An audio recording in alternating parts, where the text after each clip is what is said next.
Welcome to the short tutorial. In this video I will show you how to use Instagram for business. So if you want to promote your business using the Instagram, watch this video till the end and you have to follow the same procedure. And if this video really helps you out, do subscribe to my channel.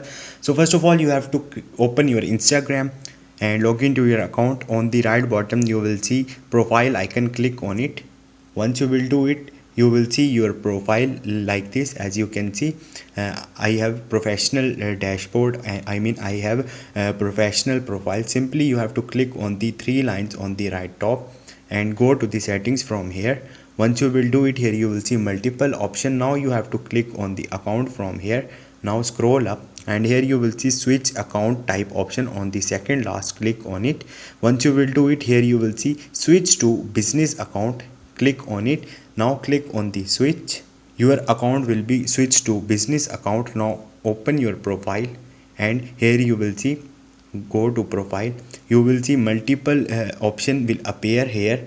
My profile was on creator mode, but now it's on business mode. So this is the way to create a business profile on the Instagram. Hope this video will helpful for you. If you have any question, you can ask me in the comment section and don't forget to subscribe my channel. Thank you.